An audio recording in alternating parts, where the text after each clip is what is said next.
What's up, everybody? Thanks for clicking this video. Thanks for tuning into my channel. My name is Simon Hill. I'm here in beautiful Mauritius, and I'm backpacking across Africa with my beautiful wife on our honeymoon. Say hi. And I'm in a park right now whose name I cannot pronounce because it's in French, but this is a semi-famous park because before coming to Mauritius, I saw on YouTube a lot of people did walking tours and they always walked through this park. So I think this is a pretty big thoroughway for people who walk through the city. And this is my first time in Port Louis. I'm staying in Grand Bay right now. And we're traveling all over Mauritius. So we just came to Port Louis for a little short day trip to walk around and explore.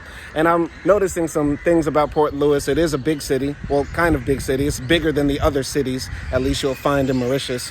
And also, as I walk around the city, I notice statues like this.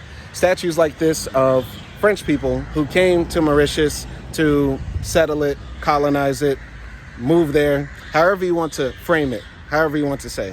Now, I'm not making this video to attack Mauritius, its people, or its history, or anything like that. I'm just pointing out white supremacy when I see it, because that is my duty in life, to always, always speak up against white supremacy, period.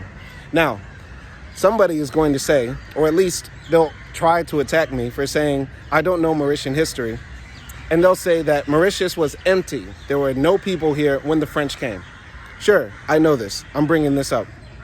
Sure, Mauritius was empty, but people like this and all the other French people who came here settled this place by bringing in millions of indentured servants and slaves. Now, I don't know if this guy behind me was a humanitarian, if he was one of the good guys, or if that guy down there was, or, this guy down here was, and all the other statues I've seen of French people who came. But I do know this.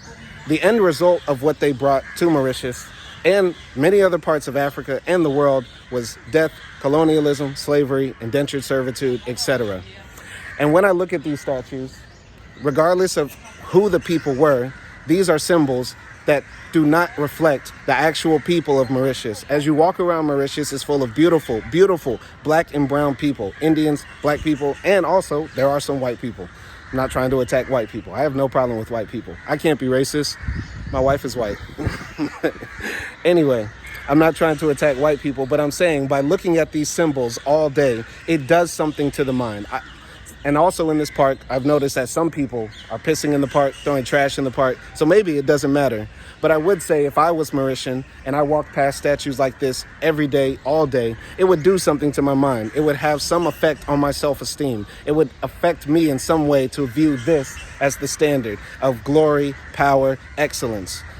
This is what we see all across the world with images of white supremacy that come across our TV screens, our Instagram feeds, our Facebook feeds, all the images that we're shown all the time, right? I'll just say this. As we move forward in history and recontextualize what happened with colonialism, and we try to free ourselves from the effects of colonialism moving forward, it's not only the actual freedom of being free from France, Britain, Spain, Portugal, or all the other colonizing countries that dominated the world for hundreds of years, but it's also about freeing our minds. Freeing our minds is also part of the strategy of finally defeating white supremacy. And as long as we have statues like this, regardless of if these people were good or not, I don't care if whoever this guy is, if he was good or not. The point is, it does not reflect who the people are. It does not reflect who the people are in Mauritius. So that's all I really have to say about this. If you're a Mauritian and you want to comment about this, please be respectful with your comments. Please understand I'm coming at this from the perspective of somebody whose life mission is to combat the forces that deteriorate the minds, souls, and bodies of people who are non-white across the planet. And what I just want to hope for is that there's a better future for all people, white, black, Indian, etc. So that's all I have to say. And if I could leave some final advice, tear down the statues. My name is Simon Hill, and peace.